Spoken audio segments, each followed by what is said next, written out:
constitutional yung certification ng presidente as to for the immediate enactment of the budget. Ganito kasi yan. Merong kapangyarihan ng presidente ng Pilipinas na i-certify na kailangan ma-enact immediately ang isang batas. And to make a long story short, na sa short circuit mo yung legislative process. So may mga nasi-skip ka na na steps. Ang short of it is mabilis yan, mapasa yung batas mo. Ngayon, paborito pa naman nila yan, na-declare na lalo na para minamadali kahit wala naman talaga. Kasi may parameters to declare, diba? Actually, yan nga. Kasi ang nakalagay sa Constitution, kailangan may emergency or calamity. Yes. Maraming beses na yang kinwestiyon before the Supreme Court itong mga ibang batas. Sabi ko kay Neri, nagkonsulta siya. Sabi ko, matatalo ka dyan. Matatalo ka dyan kasi the court has never reviewed. Si Kong Neri Colmenares. Yung isang argument nila, natalo sila eh. One of the procedural issues in this case, ito diniscuss talaga. At sabi ng majority, walang violation ng Constitution yung ginawa ng presidente. Kahit na wala siyang sinabing emergency, wala siyang sinabing calamity. Ang trend kasi sa mga Supreme Court decisions is, ang sinasabi lang nila, tinanggap ng Congress eh. Pag tinanggap ng Congress, sila lang ang may kapangyarihan na mag-determine kung merong basis ang certification. Which is really weird kasi ang nakalagay sa Constitution, usually pag may standard sa Constitution at tingin mo ay nalabag, dapat i-review ng Supreme Court. Hindi eh. Pinapasa nila sa Congress. Pag tinanggap nila, then there must be an emergency, there must be a calamity. But this is another interesting na kailangan minomonitor natin. And the behavior, the study ng behavior ng court. Lalo na nga, yan yung mga questions ng scope ng power ng Congress, discretion ng Congress and executive. And sometimes they tend to differ and they don't want to discuss. Kasi parang may deference ng independence ng separate branches of government. Well, that's what they're citing. Yan ko manghula, no? Papasa na ako sa classic kahit di ako nagbabasa ng mga readings. Yes. pero, mali sana yun. Kasi, ang isang function din is to, yung balance of power. Diba? So kapag nakikita mo na may abuse ng discretion, yung ibang government agency, ibang branches ng government, then it's a responsibility of the other branch to call out that. Kaya yun yung tinatawag na hindi po sila pinanganak itong tatlong institusyon na to para mag-good job sa isa't isa. Yeah. Or say na, bala ka na dyan, scope of work mo yan, ganun. Trabaho nila na balansehin yung power ng isa't isa for public interest.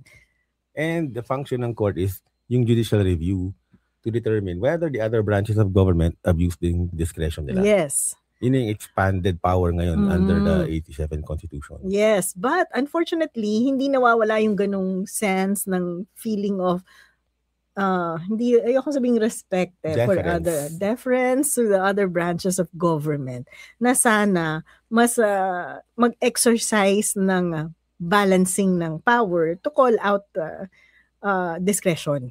And abuse of power, diba? Given what is stated in the Constitution, diba? Kasi dapat ang loyalty mo nasa Constitution tsaka nasa tao. So kung may abuse of this power yung ibang branches, dapat talaga kinu-call out, and that's a problem eh. Sa mga prior to EDSA, diba? Yes. Prior to EDSA, nagkaroon ng mga abuse of power, yung iba-ibang branches ng government, and at the same time, captured yung court mo. So, walang nagtatanggol sa taong bayan, kaya nga tayo nagrevolusyon eh. Pero ngayon nga, di ba, yung panawagan natin, meron pa tayong konting pasensya. Kaya importante na yung mga institutions natin, the court, yung mga constitutional bodies, pinapakita sa taong bayan na tinataguyod yung interes ng taong bayan para nagkakaroon tayo ng faith, para hindi tayo nagkakaroon ng anxiety, para hindi tayo nagagalit, dahil alam natin na may mga institusyon na nagtatanggol sa interes natin. And that's why we study, we monitor, we look at court behavior. So it's interesting to have a separate opinion on this. I-clarify ko lang, ito naging issue talaga in this case kasi ni-raise yan nila former Representative Colmenares. Mary Colmenares. And as I predicted, natalo sila on that. So talo tayo doon sa kaso na to. Yung sa issue question na to. So in effect, sinasabi mo, hindi pa natatanggal ng Supreme Court sa sarili nila yung ganong feeling about Congress. Yeah, hindi lang Congress. I think ang presidente rarely loses po habang incumbent siya. Okay? In fact, Duterte did not lose a single case.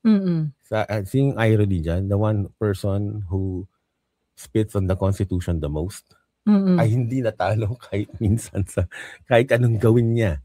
Kaya tayo may ICC.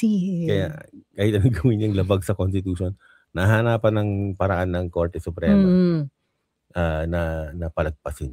And that's why we're discussing this, to make everyone aware na may ganyang klaseng behavior, and it helps you predict So pag pinag-usapan yung power ng BICAM, would the Supreme Court now have the strength to limit the power of the BICAM given the Constitution? And importante yun na nagiging aware yung taong bayan at nagiging aware ng Supreme Court na aware yung taong bayan. Diba? Sa mga ganitong bagay. Kasi it establishes and promotes accountability ng mga institutions. Diba? Okay. So let's go back to the separate opinion ng mga justices. Kasi sabi mo, wag kong pansinin yung mga taong galing sa impyerno na nagpapapansin. KSP. Okay. Sige, go ahead. Baka hindi ka makatulog mamaya. Actually, yung mga lumalabas sa social media ngayon. Kasi if you read it, parang, nag-violate pala si PBBM ng Constitution. Baka naman pwede nating impeach. Hindi nga. That's why we have to clarify this. Yan yung view ni Justice Jonan, and as far as I know, siya lang.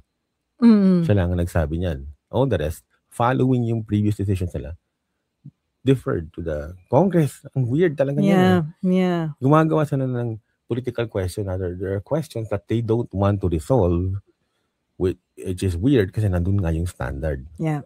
And to be fair, hindi lang yan yung time na walang sinight na emergency or calamity, no? Pero so ito po, kabit-kabit yan, no? Yung kasama yan doon sa accountability mechanism. Kasi nga malinaw sa Constitution kung kailan mo sasabihin na emergency.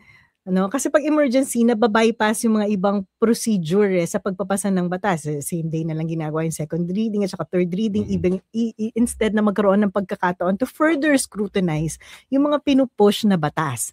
Diba? So yung mga representatives natin sa House of Representatives at saka sa Senado, nababawasan yung oras nilang magtanong kapag dinideclare na may emergency tong bill na to.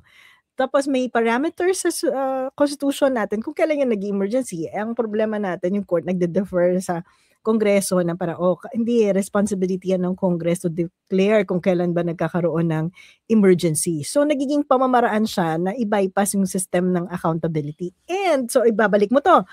Pag tinignan mo ngayon, may system of accountability ba tayo sa Kongreso natin? And that's why sana may majority and may minority, may magtatanong, may magko-question, legit ba to? Emergency ba talaga o hindi? But dahil ito po yung kabit-kabit na kwento niya na pinaglalaban natin. Sorry, naging educational discussion. But that's the point of this vlog. Kung may control ang executive dito sa mga insertions na bibili nila yung mga congressman. So lahat naka-align sa majority. 'Di ba kasi you get your allocable. Depende kung gaano ka-close sa admin, sa laki ng allocation mo, 'di ba? So ngayon bigla kang majority. So kung majority ka na, di ka na magtatanong ng mga ganyan na parang, may totoo ba talagang emergency? Ba't mo dinideclare na emergency yung budget? Tuloy, hindi na makapag-second, third reading, hindi na makapag-tanong talaga, scrutinize yung mga batas na dinideclare, lalo na yung budget, diba? Ngayon, lahat majority kasi lahat gusto ng cut, lahat gusto ng allocable, lahat gusto ng may binubulsa. Wala ka ng minority. Wala ka ng system of accountability sa Congress. Meron ka ng collusion ng executive and legislative. Yes. And then you have a court that defers to them.